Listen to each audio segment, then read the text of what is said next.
الحمد لله رب العالمين وصلى الله وسلم وبارك على نبينا محمد وعلى آله وصحبه أجمعين. اللهم وفقنا لما تحب وترضى. السلام عليكم ورحمة الله وبركاته. دمان أصحابتا ولا لها يقدر سنة بوجا فيسبوك ميل كستو أدونك كجوكتان وحان نقول سلامي سلامة إسلامك وحان الله سبحانه وتعالى كبريا أنا سبحانه وتعالى كبريا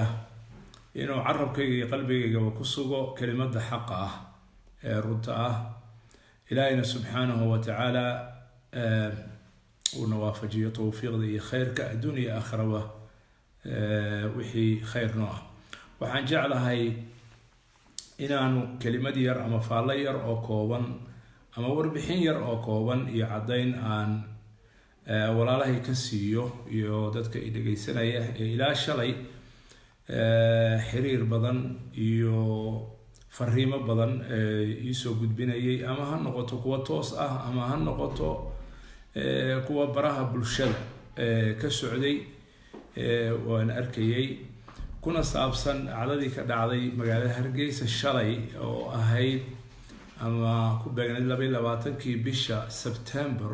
أما السقالات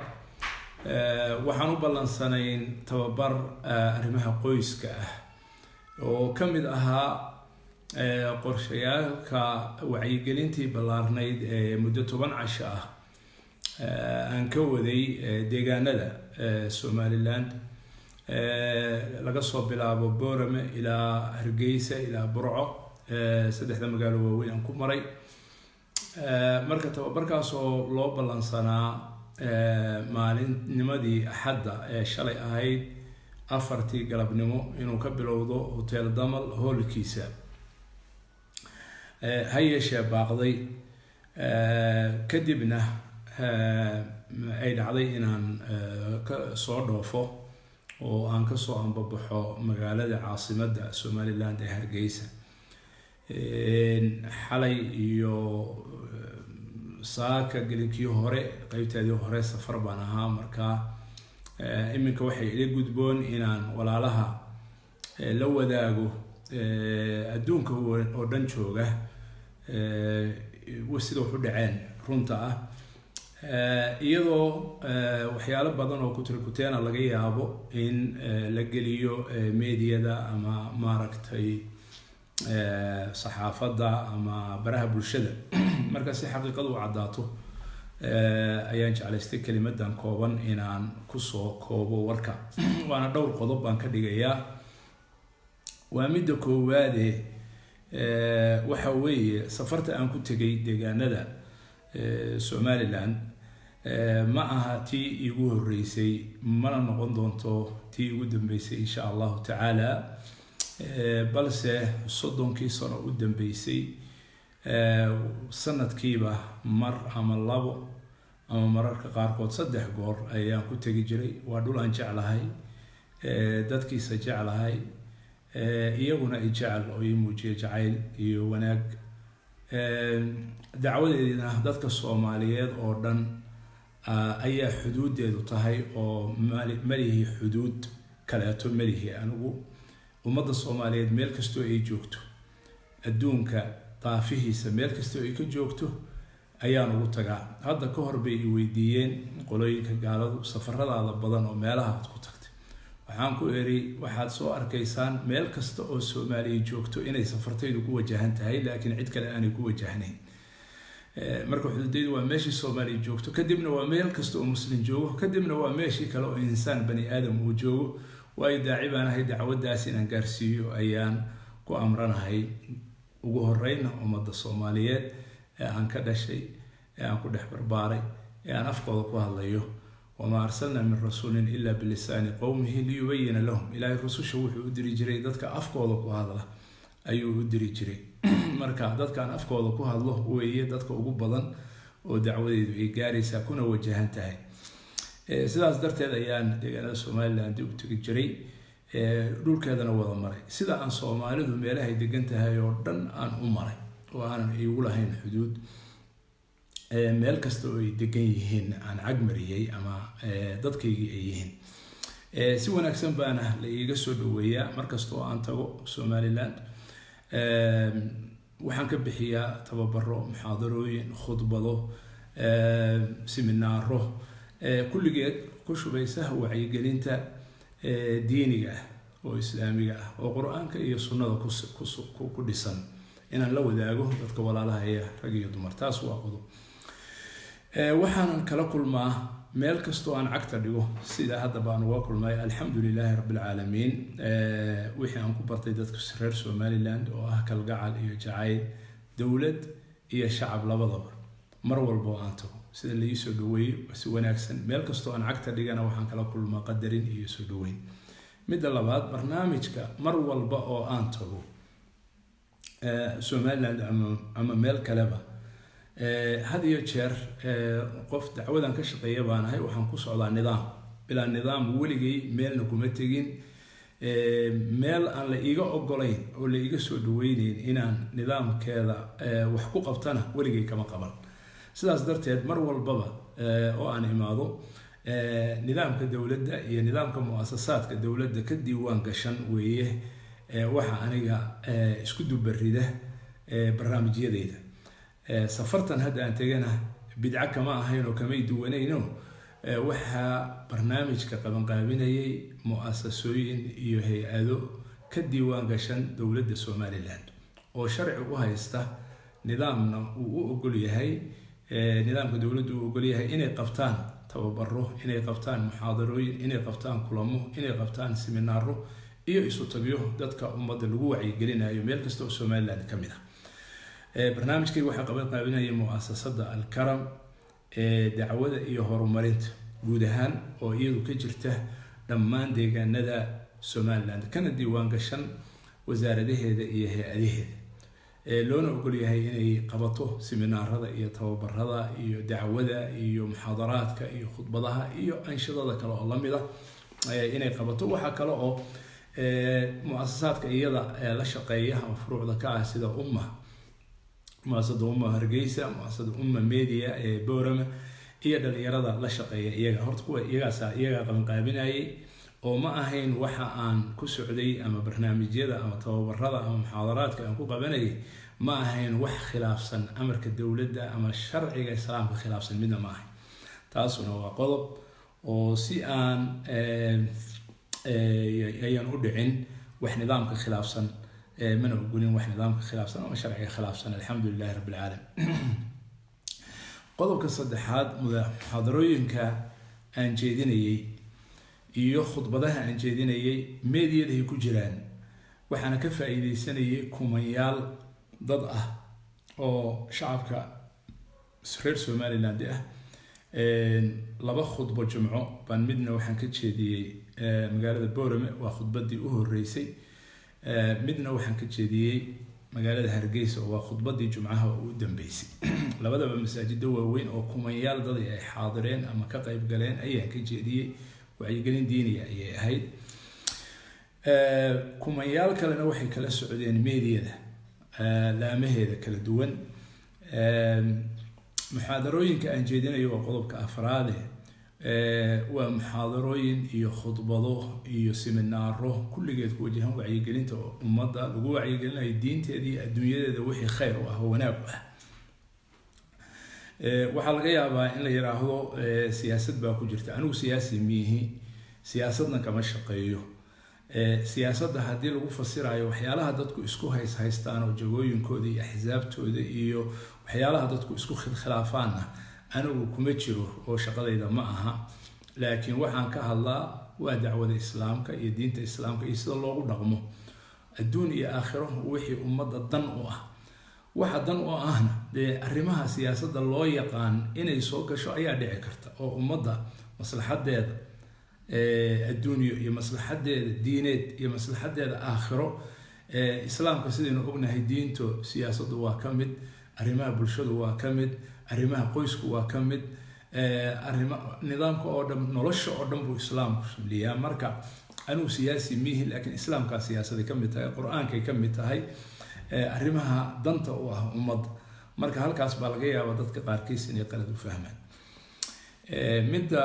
shanaad waxa weeye ama qodobka kale oo aan jeclahay inaan isagana caddeeyo waxyaalihii kulamadii aan qabtay. kulamadaydu waxay kasoo bilowdeen maalintii jimcadii hadda ay jimcadii ka horreysay magaalada Boorame. khudbadii jimcada masjidka weyn bartamaha magaalada ayaa lagu qabtay. kadib waxaan qabtay muxaadarooyin, waxaan qabtay bandhig buugaag, waxaan qabtay seminar sida kii baaqday Hargeysa ka baaqday oo kaleeto ah oo tababar ah. kadibna waxaan imi magaalada Hargeysa sidaas oo kale seminar aan bixiyay. kulamo iskuulada aan kalimaad wacyigelin ardayda la wadaagayo baan tagay. waxaan tagay iskuulka Nuuridiin, waxaan tagay iskuulka Macaarif Turkida. waxaa kaloo qorshaysnaa iskuulo kale sida Salaam inaan ay ardayda u jeediyo iyagana ardayda kalimaad wacyigelina oo dhiirigelina xagga aqoonta iyo dalabkeeda iyo ummadooda iyo diintooda iyo dalkooda inay wax taraan. kadib waxaan tagay magaalada Burco oo iyadana aan kasoo galay muxaadaro weyn oo masjidka Raxma ee bartamaha magaalada ka dhacday oo ka hadlaysay hanka sare qofka muslimka looga baahan yahay inuu yeesho. ducaada seminar iyo aan la wadaagay wacyigelin. kadibna Hargeysa aan kusoo noqday maalintii jimcada ahayd. khudbadii waxaan ka jeediyey masjidka masallaha ku yaala ee weyn ee uu ka khudbeeyo Sheekh Mustafa Xaaji Ismaaciil Haruun uu ka khudbeeyo. masjidkaas aan khudbada ka jeediyey. maalintii sabtida waxaan muxaadaro ka jeediyey galabtii jaamacadda Beder International University oo arrinka mawduuceedu uu ahaa akhriska iyo isbedelka, yacni sida wax akhrintu kutubta la akhriyo ama buugaagta la akhriyo ama qofku inuu wax akhriyo ay isagana wax uga bedesho noloshiisa, wax uga bedesho isbedel ugu samayn karto ummadaha iyo dadka qofka fardi ahaan iyo ummad ahaanba markuu wax akhriyo ama akhriska la badiyo inay tahay albaabada aqoonta. si fiican bayna ardaydu usoo xaadireen iyo macallimiintooda. kadibna book sign baa ku sameeyey iyada laftigooda buugaagta iyada dadkii maaragtay u baahnaa ardayda ahaa qaar baa qaatay oo aan u sign gareeyey sidii dhaqanku ahaa. habeenimadaas marka maalinta Axadda waxaa qorshaysnayd inaan seminaarka ku qabanno hoolka Damal Hotel. wuxuuna ahaa seminar kooban oo arrimaha qoyska ku saabsan sidii kii aan ka qabanay Boorame. meelo badan oo kalena adduunka markaan tago aan ka qabto oo maxaa dhacay dadka waxaan la wadaagaa dhinacyo kala duwan bulshada, ardayda, ducaada, qoysaska, sida qoys wanaagsan loo dhiso, sida lamaanuhu u dhaqmaan. waxaasoo dhamina waa suuradihii qur-aanka oo aan jecelnahay inaan fududayno oo ummadda aan u siino qaabab kala duwan, mar muxaadaro, mar khudbo, mar seminar, mar tababar, mar dood cilmiyeed, siyaabo kala duwan dadkii in wax loo fahamsiiyo. dad badan oo Soomaaliyeed oo malaayiin ah baana wacyigelintaas ka faa'iideysta. hool marka lagu qabanayo waa tiro kooban, muxaadaro marka masjid lagu qabanayana waa kumayaal oo way furan tahay. waxaa loo koobayaa waxa weeye dad kooban oo dood cilmiyeed oo ku gala, tababar ku gala. fiiga laga qaado ama xoogaada kharashka laga qaadana ma aha lacaga jawaab lagu shubtee maba noqotee 150 ilaa 200 oo qof baa laga yaabaa hoolka inuu qaado. $10 marka laga qaado waxa weeye hoolka kiradiisa, waxa weeye cabitaankii, waxa weeye shahaadooyinkii, waxa weeye kaamirooyinkii iyo duubitaankii, waxa weeye kharashaadkii ku baxayay seminaarka. waxyaalaha yar ee laga qaado dadka marka seminaaradana waa noocaas, waana nooc shay macruuf oo adduunka oo dhan. bal anagu hadda dadkeena dee waxyaalaha ramsiga ah oo dee tusaale ah unba laga qaadayo $10 iyo adduunka tababarada waxaa lagu qaadaa $100. waana la ogyahay waa shay macruuf oo seminaarada iyo tababarada adduunku siday uga socdaan. marka taas ayaa habeennimadii iyadoo ay u qorshaysan tahay maalintii Axadda inuu dhaco tababarkaas. kadibna waxaa jirtay muxaadaro kale oo caam ah oo open ah oo dadkoo dhan u furan oo hotelka Crown hallkiisa ka dhici lahayd maalinta Isniinta. waxaa kaloo ka dambeysay oo aan kusoo khatimi lahaa wacyigelintan iyo safartan jaamacadda Hargeysa oo iyadana aan wada ballansanayn hallkeeda ardayda iyo aqoon-yahanada iyo ummadda oo dhan muxaadaro aqoonta iyo maaragtay ummaduhu siday aqoon ugu horumaraan ku saabsan wacyigelinteeda. marka saddexdaa barnaamij baa baaqday. barnaamijyadii kale alxamdulilah way soo wada dhammaadeen, wayna soo hirgaleen. habeennimadaas ayaa waxaa loo sheegay marka ama aniga ay soo gaartay in seminaarkaas la joojiyey ama tababarkaas la joojiyey oo amar ka soo baxay sida la ii sheegay maamulka gobolka Maroodi Jeex oo ay ka mid tahay caasimadda Hargeysa. maamulkaas layma oran dowladda oo dhan buu ka soo baxay, layma oran maaragtay dowladda Somaliland oo dhan baa joojisay arrinkan, yani arrin loo dhan yahay xataa saalix ma fahamtay, laakiin waxaan u fahmay kulley maamulka Maroodi Jeex oo ka mid ah dowladda Somaliland inuu amarkaas ka soo baxay sidaan maqlay, lagu joojiyey arrinkaas seminaarka ahaa. kadibna dee maalintii shalay ahayd oo ahayd inuu dhaco seminaarku, maadaama uu istaagay ana waxaan niri dee waa amarka waa loo hogaansamayaa. mar haddii amar dowlad ka soo baxo, dowlad xaq bay u leedahay inay joojiso, ama maamul kasta xaq buu u leeyahay wixii uu u arko inay tahay waxaan waafaqsanayn isaga ama shuruucdiisa ama nidaamkiisa ama siyaasadiisa aan waafaqsanayn. adduunka oo dhan shay muctarafa weeye oo xaq buu leeyahay, waa amar dowla mudeec. sidii baanu markaa ku joojinay. marka amarkaas markuu soo baxay oo maamulka gobolka uu ka soo baxay sidii la ii sheegay, waan u hoggaansanay. saan sheegay dowlad kastaana xaq bay u leedahay inay joojiso, dadkuna xaq bay u leeyihiin inay ama u arkaan waxaas wax saxa inuu yahay ama wax aan sax ahayn, dadkuna waa u arki karaan oo qofku xaq buu u leeyahay oo arrintaas wax dhib ah ma laha. qodobka kale toddobaad ugu xiga waxa weeye Somaliland dowlad ahaan iyo shacab ahaan waxa aan u hayo oo abaal iyo ammaan ah ama wanaaga ay sameynayaan. abid intaan waajibaadkayga dacwo ka gudanayay deegaanada Somaliland dacwadeed, waxaan ula tagaa kalgacal iyo wanaag iyo khayr aan la jeclahay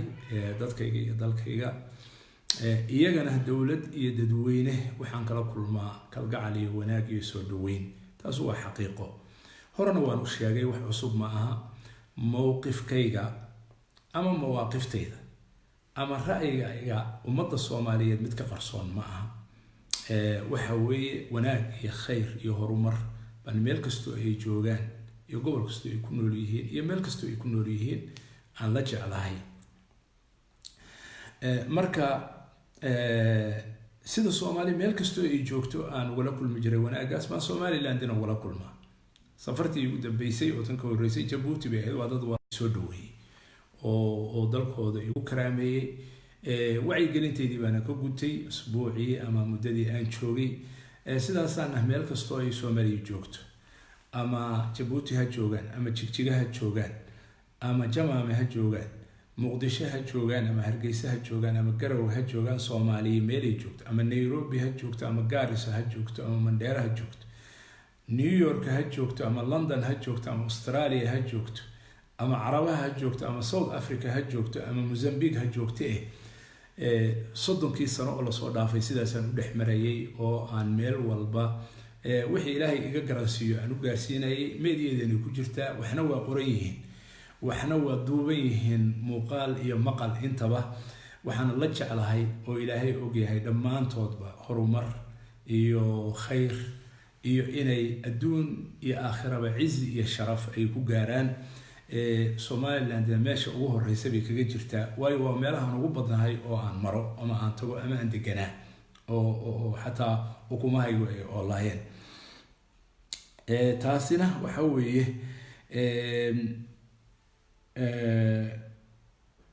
waa midda xaqiiqada ah oo aan rabo qofkii si qalad wax u fahma waa meeshiisa.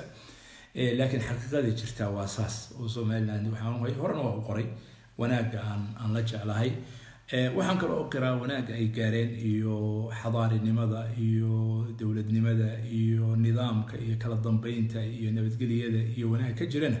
horey baan u qoray maqaalo horena waan ku qoray meelo badanna waan ku qoray marar badanna waan qoray oo qofkii doonayay inuu noqdaa waa heli karaa inuu noqdo midda kaleeto ama qodobka kaleeto halka aan ku xijinayo waxa weeye haddii wax la joojiyay ama muxaadaro ay iga joogsatay uma qaadanayo xumaan ay Somaliland igu samaysay ama dawladeedu ay igu samaysay ama cid kale ay igu samaysay ummad walba waa laga heli karaa qof si qalad ah wax u fahma waa laga heli karaa qof aan wanaaga jeclayn ummad walba dad kooban oo yar oo fara ku tirisa adduunka way ka jiraan wax igu cusubna maaha wax aan la yaabayana maaha taasuna iguma kalifayso haba yaraatee marnaba in ra'yigayga ama xurmada iyo wanaaga iyo khayrka iyo kalgacalka aan u hayo Somaliland dawlad ahaan iyo shacab ahaan in wax iska bedelaan haba yaraatee lagama yaabo qof fardi ah oo si qalad ah wax u fahmay ama si wax ka noqdeen ama isagu khayrka aan jeclayn ama laga yaabo inuu war xun si kaleeto u fahmay ama loogu sheegay uma qabanayo ummadan iyo daddan oo iyaguna ay jecel aniguna aan jeclahay arrinka sagaalaad waxa weeye dadka qaar baa meelaha mariyeen wadaadkii baa Somaliland laga soo musaafiriyay iyo dawladda Somaliland baa soo musaafirisay xaqiiqo arrinkaasuna arrin xaqiiqo ah oo dhacay maaha dawladda Somaliland waxaan ku tagay iskayga iyo xurriyadeyda si wanaagsan sidii mar walba la ii soo dhaweyn jiray ayaa airportka la igu soo dhaweeyay VIP da la iga soo dhaweeyay dadka airportka jooga laga bilaabo oo mas'uuliyiinteeda ah ilaa iyo shacabka dalkaba weligeeba sidii la ii soo dhaweyn jiray ayaa la ii soo dhaweeyay wanaagga iyo xurmada iyo qadarinta ku dhaahnayd waana mid aan ku aqaano oo dabeecadooda ah reer Somaliland anigana iskay ku soo baxay wax musaafiris ah iyo dawladda Somaliland walaalahaya iyo mas'uuliyiintu ay aniga soo musaafiriyeen ma jirto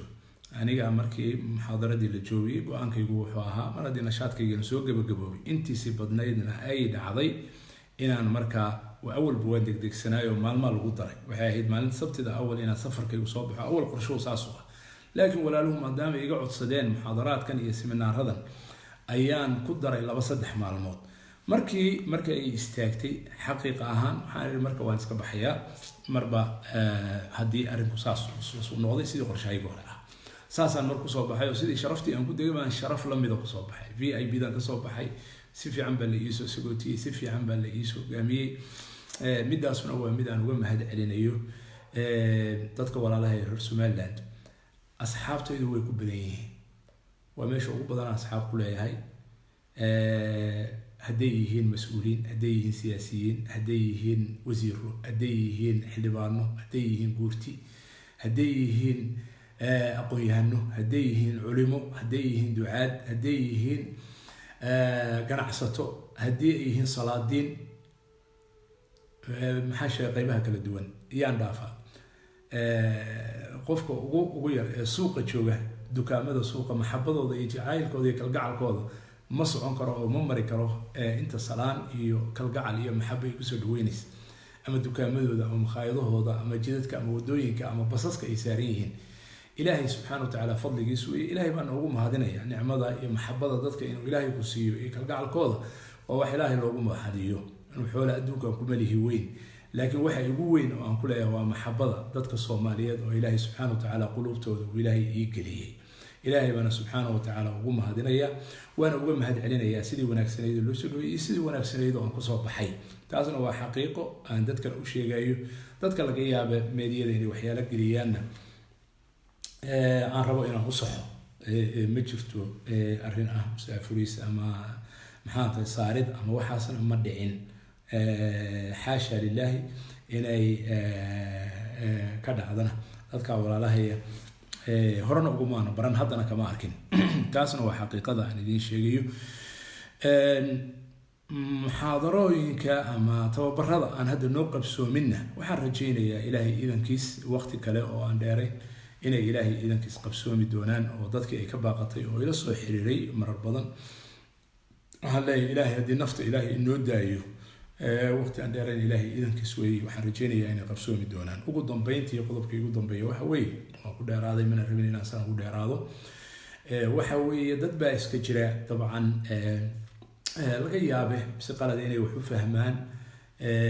inay aniga wax iga soo gaaraan oo ama ay caayaan ama cirdigayga ku xadgudbaan ama sharafyada ku xadgudbaan qof caadifada iska qaado qof xamaasada iska qaado qof caro iska qaado shaydaanku caradu la socdaa kuwaasna waxaan leeyahay yar iyo weyn rag iyo dumar midkay yihiinba ilaahay subxaana watacaala hortiisa ayay cafis iga yihiin adduun iyo aakhiraba wixii aniga xaggayga ama cirdigayga ay kasoo gaareen waan ka cafiyey ilaahay baana subxaana watacaala ka baryayaa inuu anigana haddii qalad uu iga dhacay in ilaahay subxaana watacaala iga cafiyo iyagana waan cafiyey wixii ka dhacay waxaan leeyahay ilaahay subxaana watacaala dhammaanteen baa noo dembi dhaafo ilaahayna subxaana watacaala jannadiisa annaga iyo inta aanu ilaahay dartiisa isu jecelnahayba ee ummaddan muslimka ah inuu ilaahay subxaana watacaala jannadiisa nagu kulmiyo ilaahay dembigeena dhaafo iyo dembigii waalidiinteenba khayrka iyo xaqa inuu ilaahay subxaana watacaala mar walba ilaahay subxaana watacaala uu nagu sugo waxaan is leeyahay marar badan xataa qofku intaan dacwada ku bartayna waxa weeye qofka ama ku caayaya ama wax kaa sheegayaana wuxuuba ku sameynayaa ixsaan badan ajarkiisii uu horta wax kaa siiyey midda labaadna dad badan oo aan ku maqleen ama aan dacwadaadu gaarteen ayaa laga yaabaaba inuu kuusii fududeeyo inay dacwadaadu gaarto taasuna waa arrin wanaagsan weeye oo khayrkii unbaa sii kordhay marka iyagana ilaahay subxaana watacaala annaga iyagaba hana cafiyo ugu dambeyntii walaalayaal wax dhib ihi ma dhicin alxamdulilah dad walaalahayaan u tegay si walaaltinimo ahna waa kusoo noqday mawduuca hadda istaagayna sababtiisu wax kastaba ha noqoto laakiin insha allahu tacaala inay khayr tahay baan rajaynayaa waxaan mar labaad u mahad celinayaa ugu dambeyn ummadda reer somaliland dowlad ahaan odayaal ahaan salaadiin ahaan shacab ahaan dad walaalahay oo aada u tiro badan oo ilaa shalay ilaa maanta iyo aada ila soo xiriirayay ama baraha bulshada ama xiriirka tooska ah iyagana waxaan leeyahay ilaahay subxaana watacaala ha idinka abaalmariyo khayrna ilaahay subxaana watacaala ha idinku abaalgudo waxaan kaloo u ducaynayaa dowladda iyo madaxda iyo shacabka reer somaliland waxaan leeyahay ilaahay subxaana watacaala nabadgelyada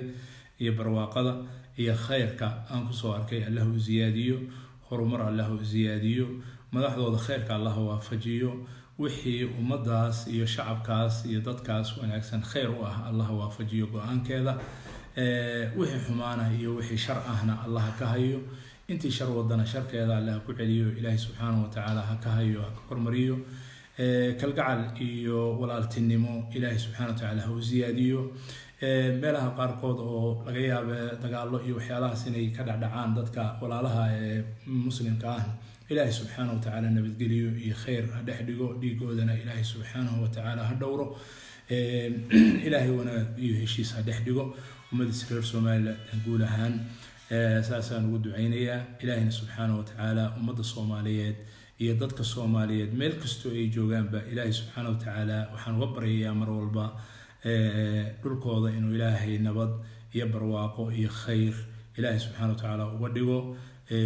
hogaanka kuwa wanaagsan mar walba ilaahay subxaana watacaala ugu dhiibo wixii shar ahna ilaahay subxaana watacaala uu ka hayo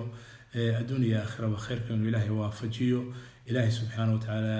jannadiisa inuu ilaahay dhammaanteedba noogu deeqo naartiisana ilaahay subxaana watacaala uu naga hayo ummadda soomaaliyeed ilaahay subxaana watacaala barwaaqo iyo khayr iyo deganaansho iyo xasilooni inuu ilaahay subxaana watacaala ku nooleeyo jazaakum allahu khayran intaasaan jeclaystay inaan caddeeyo السلام عليكم ورحمة الله وبركاته صلى الله على نبينا محمد وعلى آله وصحبه أجمعين جزاكم الله خيرا على حسن استماعكم